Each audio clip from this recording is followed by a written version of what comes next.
মায়ার নবী দয়ার নবী রাহমাতুল লিল আলামিনের জন্মের পর গোটা জগৎবাসী সবাই খুশি হয়ে গেল। সবার ভিতরে খুশির রোল। আসমানের ফেরেশতারাও নবীর জন্মে খুশি। নবীর জন্মের পর নবীর দাদা আব্দুল মুত্তালিব খুশি, নবীর চাচা সবাই খুশি, নবীর মাও খুশি। কারণ দীর্ঘদিন পর্যন্ত স্বামী আব্দুল্লাহ দুনিয়া থেকে বিদায় নিয়ে চলে গেল।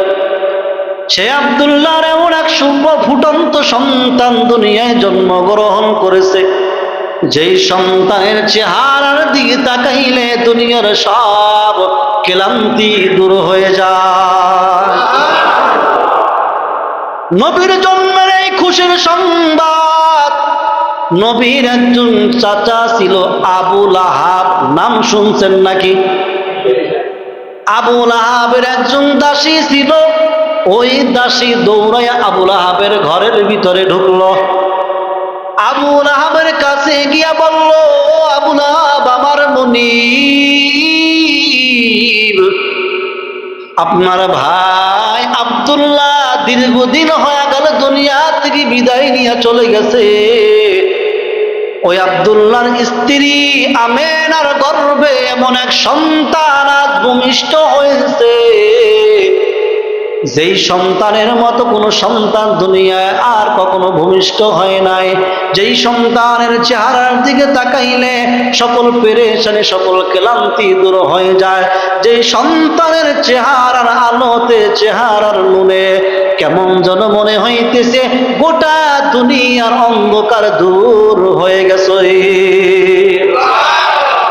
যেই সন্তানের চেহারার যাদের সৌন্দর্য কেউ যদি কম্পেয়ার করতে চায়, চাঁদের দিকে যদি তাকায় আর নবীর মায়ার নবীর চেহারার দিকে তাকায়, সকল মানুষগুলো সাক্ষ্য দিতে বাধ্য। পূর্ণিমার রাতের চাঁদ যেই পরিমাণ আলোকিত আর সুন্দর হয়, তার থেকেও আমার মায়ার নবীর চেহারা হাজারো লাখো কোটি কোটি গুণে বেশি সুন্দর। দাসী সুরাইবা যখন আবু লাহাবের কাছে এমন একটা খুশির সংবাদ দিল, খুশির সংবাদ শোনার পর আবু লাহাব দাসীকে একটা পুরস্কার দিল। ও দাসী সুরাইবা শোনো, আমার ভাই আব্দুল্লাহ দুনিয়া থেকে বিদায় নিয়ে চলে গেছে। আব্দুল্লাহর সন্তান মুহাম্মদ দুনিয়ায় ভূমিষ্ঠ হয়েছে। আমার এই ভাতিজার জন্মের সুসংবাদ তুমি আমার কাছে পৌঁছে দিয়েছো। আমি তোমার মুনিব, আমি খুশি হইয়া উপঢৌকন হিসেবে আমার দাসত্বের জীবন থেকে তোমাকে চিরতরে আজাদ করে দিলাম, মুক্ত করে দিলাম। আপনাদের কাছে আমার প্রশ্ন, আবু লাহাব নবীর জন্মে খুশি হইয়া, নবীর মিলাদে খুশি হইয়া তার দাসীকে আজাদ করে দিল, মুক্ত করে দিল। বলেন তো ভালোবাসা আছে না নাই? কি পরিমাণ নবীকে ভালোবাসে আর মহব্বত করে। ভাতিজার প্রতি এত ভালোবাসার মহব্বত, বিন্দু থেকে বিন্দু পরিমাণ ভালোবাসায় কমতি নাই। ভালো করে বুঝেন, আবু লাহাব আমার নবীকে ভালোবাসে, বিন্দু থেকে বিন্দু পরিমাণ ঘাটতি নাই ভালোবাসার মহব্বতে। কিন্তু আপনাদের যদি ইতিহাস জানা থাকে তাহলে একটু বলবেন কি, আবু লাহাব জান্নাতি নাকি জাহান্নামী? কেন? ভালোবাসায় তো কোনো কমতি ছিল না, বিন্দু থেকে বিন্দু পরিমাণ কোনো কমতি ছিল না ভালোবাসার মহব্বতে। নবীকে ভালোবাসে, নবীকে মহব্বত করে, নবীর জন্মে খুশি হইয়া দাসীকে আজাদ করে দিল। ভালোবাসায় কোনো ঘাটতি নাই, মহব্বতে কোনো ঘাটতি নাই।